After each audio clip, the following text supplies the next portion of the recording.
ఒక మనిషిని సిట్యుయేషన్స్ ఇంత ఘనంగా మారుస్తాయా? నాకైతే అస్సలకి తెలీదండి. ఎవరినక్కా అంతలాగా మార్చేది? ఏ మనిషి అంతగా మారిపోయారు అని అడుగుతారా? ఎవరో కాదండి నేనే. ఇంతకు ముందైతే ఎవరైనా ఏదన్నా అంటే వెంటనే సమాధానం చెప్పేసేదాన్ని. ఇక పెళ్ళైన తర్వాత అయితే ఏదన్నా ఎవరైనా అన్నా కూడాను ఇక వెంటనే బాధపడిపోవడం, ఇక దాని గురించి ఆలోచిస్తూ ఉండడం. ఏ పని చేస్తున్నా కూడా అదే పనిగా దాని గురించి ఆలోచిస్తూ ఉండేదాన్ని. ఇప్పుడైతే అలా అస్సలకి లేదండి. ఎవరైనా సరే మన గురించి ఏదన్నా అనుకున్నారు అని తెలిసిందంటే వాళ్ళ నుంచి ఎంత దూరంగా అంటే అంత దూరంగా ఉంటున్నాను. ఫస్ట్ అయితే వాళ్ళకి ఆన్సర్ చేయడం మానేశానండి. ఇలా ఉండబట్టే కాస్త మనశ్శాంతిగా ఉండగలుగుతున్నానేమోనండి. ఎందుకంటే ప్రతి దానికి రెస్పాండ్ అయ్యామంటే మన బ్రెయిన్ మీద ఎక్కడ లేని ఒత్తిడి మనమే పెట్టేస్తున్నట్టు అయ్యిద్ది.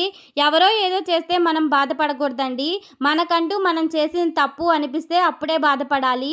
ఇక ఇలాంటి చిన్న చిన్న విషయాలు ఏవైనా సరే మీ లైఫ్‌లో కూడా వస్తూ ఉంటాయా? మీరైతే నాకైతే కామెంట్ సెక్షన్‌లో చెప్పండి.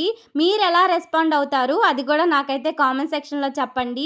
ఏ చిన్న విషయానికి కూడా ఎవరో ఏదో అన్నారని చెప్పేసి బాధపడిపోతూ కూర్చున్నామంటే మన లైఫ్ అయితే అస్సలకి ముందుకు సాగదండి.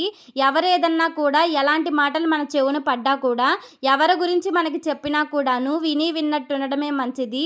అలాంటప్పుడే మనమైతే లైఫ్‌లో సక్సెస్ అవ్వగలమని చెప్పేసి నేనైతే ఇప్పుడు స్ట్రాంగ్‌గా బిలీవ్ అవుతున్నానండి. ఇక పిల్లలు, నా హస్బెండు, నేను తప్ప ఇంకొక లోకం అయితే నాకుండదు. ఇకేంటంటే మనకి మన లోకం అంటే మన పిల్లలేనండి. ఇక వాళ్ళ గురించి తప్ప ఇంకొక ఆలోచన అయితే మన బ్రెయిన్‌లో పెట్టుకోపోవడమే మంచిది.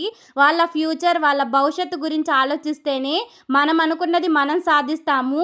మన పిల్లలు నలుగురిలో తలెత్తుకునేలాగా ఇదంతా సరే కానీ ఇప్పుడెందుకక్క ఇంత స్ట్రాంగ్‌గా చెప్తున్నావు? ఇప్పుడు ఈ మాటలన్నీ చెప్పే అవసరం ఏమొచ్చింది? మీ లైఫ్‌లో ఏమన్నా ఇన్సిడెంట్ అయిందా అంటారా? లేదండి అలాంటి ఇన్సిడెంట్‌లేవి రాకూడదని చెప్పేసే నా బ్రెయిన్‌కి నేను స్ట్రాంగ్‌గా చెప్పుకుంటున్నాననమాట. ఎలాంటి సిట్యుయేషన్స్ వచ్చినా కూడాను ఫేస్ చేయడానికి రెడీగా ఉండాలి. మనం ఏంటంటే కాన్ఫిడెంట్‌గా ఉండాలని చెప్పేసి అప్పుడప్పుడు నా మనసులో నేను చెప్పుకునే మాటలు ఈరోజు పైకైతే మీకు చెప్తున్నాను. పిల్లలకైతే ఫ్రై చేసి ఇచ్చేసానండి సాస్ ఏసి చక్కగా తింటున్నారు.